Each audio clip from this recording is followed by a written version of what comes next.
कभी तेरे बाप ने तुझे 5 मिनट बुलाकर भी पूछा है कि स्वतंत्र होकर ईमानदारी से बोल, तुम्हारे मन में क्या चलता है, तुम क्या सोचते हो, तुम्हें कैसा फील हुआ इस धरती पर आकर?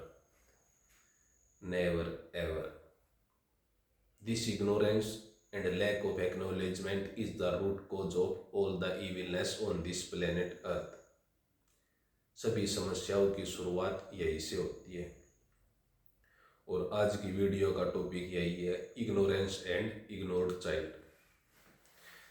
इमेजिन करो, आप 7-8 साल के बच्चे हैं और स्कूल से एक ऐसी ड्राइंग लेकर घर पर जा रहे हैं जिस पर आपको गर्व है। वो ड्राइंग ही आपकी दुनिया है, वो ड्राइंग ही आपका कॉन्फिडेंस, आपकी खुशी है। जैसे ही घर पूछते हो, देखते हो मम्मी पापा फोन पे बिजी।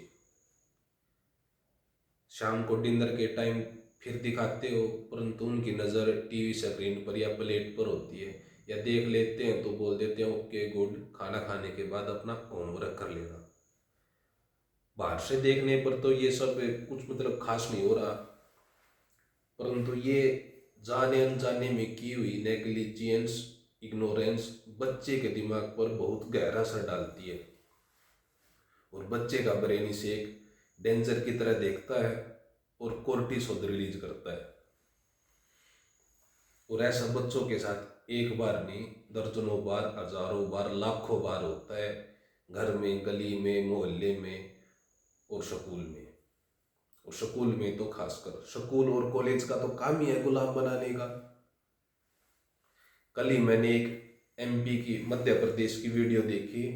13 साल का बच्चा गलती से मोबाइल ले आया स्कूल में, टीचर्स को पता चल गया, उन्होंने उसको प्रिंसिपल ऑफिस में भेज दिया।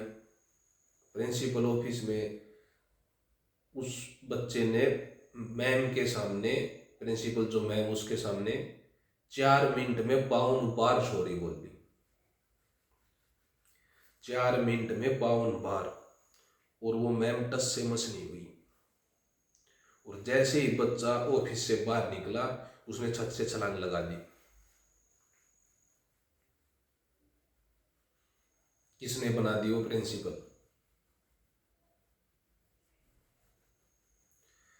उस वीडियो में उस बच्चे का ही फेस दिख रहा था, वो मैम नहीं दिख रही थी, परंतु अभी से मैं बता देता हूँ, वो मैम फैट एंड अगली मिलेगी, या डाइवोर्स मिलेगी, या उसका आदमी उससे अच्छे से बात नहीं करता होगा, या फिर उसके बच्चे उसके पास नहीं जाकर राजी होंगे, या फिर कोई भी बच्चा उसके पास जाकर खुश नहीं होगा। कंप्लीटली अर्थ चक्रास ब्लॉक्ड। ममता करुणा नाम की कोई चीज नहीं।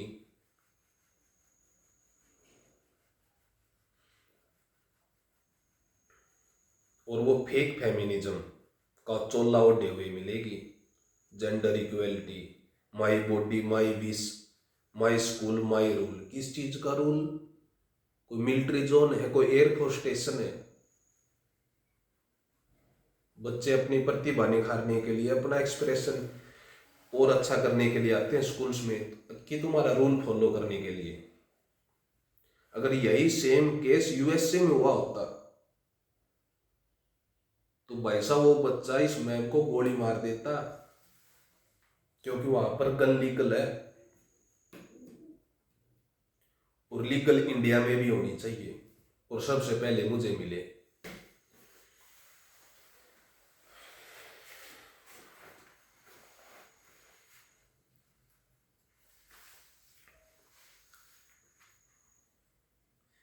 सोच के देखो उस बच्चे के ऊपर क्या बीत रही होगी जिसके साथ ये घटना हुई।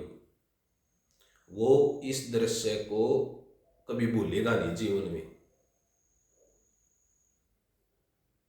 यही से डिसाइड होगा कि वो इस दुनिया को कैसे देखेगा, 10 को बाद भी कैसा रिश्ता बनाएगा।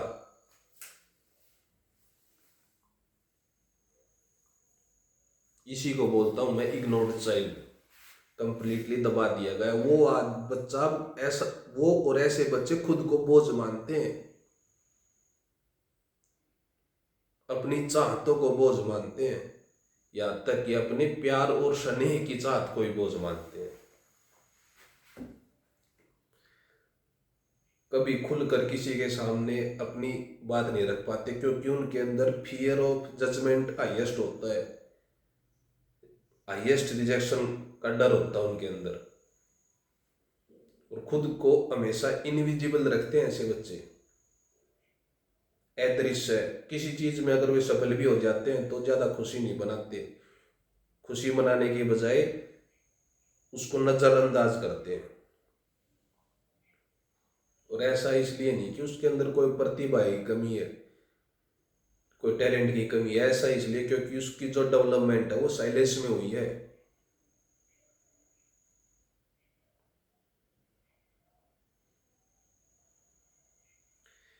यही से जन्म लेता है भाई साहब डिप्रेशन, एंजाइटी, या फिर कोई सुसाइड करता है, या फिर कोई भी mental disorder, terrorism, narco terrorism, rapist. सोच के देखो, एक रेपिस्ट महिला का रेप करके उसको मार भी देता है, वो अंदर से कितना खोखला होगा, उसके अंदर कितनी तड़प होगी एक्नॉलेजमेंट की। और इसी इग्नोरेंस की वजह से सेक्सुअल एक्ट बीडीएसएम का जन्म हुआ है, क्योंकि बचपन से जिनको पेन मिलता रहा है उसी पेन को वो हकीकत मान लेते हैं, उसी पेन को वो रियल मान लेते हैं, और फिर उसी पेन में प्लेजर ढूंढते हैं, और दोनों कपल्स की जिंदगी तबाह। Please understand.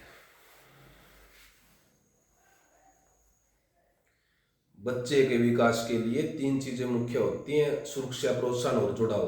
अगर तीनों में से कुछ भी नहीं मिले तो बच्चा का जीवन बर्बाद, वो आगे नहीं बढ़ पाएगा। और ऐसा ही हुआ, तुम्हारे सामने एग्जाम्पल है आईआईटी बाबा अभय सिंह। उसने तो खुद चिल्ला चिल्ला के बोला अपनी वीडियो में कि मेरे माँ बाप मेरे साथ ऐसी हरकत करते थे, मेरे सामने लड़ते थे, मेरे ऊपर अपने सपने थोपते थे, और वो घर से भाग गया। और उसने किया क्या? बाबागिरी की लाइन में घुस गया। भाई साहब, उसने करना ये चाहिए था कि जिस समस्या से वो झेल रहा है, ऐसे लाखों करोड़ों स्कूल में बच्चे हैं, पेरेंट्स ऐसी हरकतें कर रहे हैं बच्चों के साथ, या कोई भी कर रहा है, उस समस्या के खिलाफ आवाज उठाता, उसके खिलाफ लड़ता, परंतु नहीं, वो गांजा फूक रहा है। बिना गांजा फूक के उसको नींद नहीं आती, और इधर उधर का ज्ञान फैलता रहता है। कंप्लीटली अब हिसाब है उसका, एक एक दिन मेरे साथ मीटिंग कराओ, नंगा कर दूंगा 2 मिनट में, मैं इधर भेज सकता हूँ उसको वापिस, और कोई नहीं।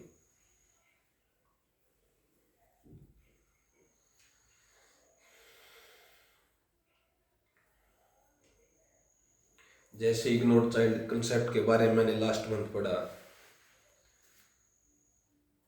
लाइफ के सारे पैटर्न जुड़ गए कि कौन कैसा किस तरह बिहेव करता है, क्यों करता है, और फिर मैंने उसी दिन असौम्य यज्ञ कर दिया भाई साहब। और अब आपकी बारी। अब मेरे सामने कोई आएगा, बोलेगा मैं बीए हूँ, एमबीए हूँ, पीएचडी होल्डर हूँ, डॉक्टर हूँ, ये हूँ और ये समस्या है, तो भाई साहब हम बोलेंगे कि तू इनमें से कुछ भी नहीं है, तू है इग्नोर्ड चाइल्ड रामखोर। क्योंकि सभी समस्याओं की शुरुआत घर से होती है, 80 से 90% समस्या की। उसके बाद गली मोहल्ला और स्कूल बाजार जो भी कुछ आता है वो आता है।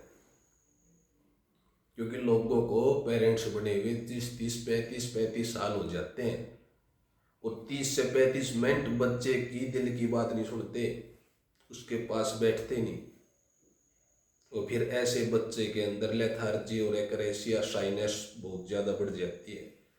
लेथार्जी मीन्स कुछ न करने की विल, एक्रेसिया मीन्स कि मन में कुछ है और वैसा एक्शन नहीं ले रहा, वैसा कुछ कर नहीं रहा, कुछ पोस्ट लिखना चाह रहा है परंतु लिख नहीं पाता, डर है किसी चीज का, कोई ढंग की रील नहीं बना पाता ऐसा बच्चा।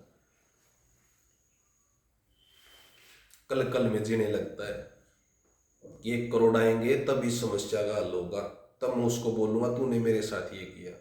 It's completely wrong, this is ignored child behaviour.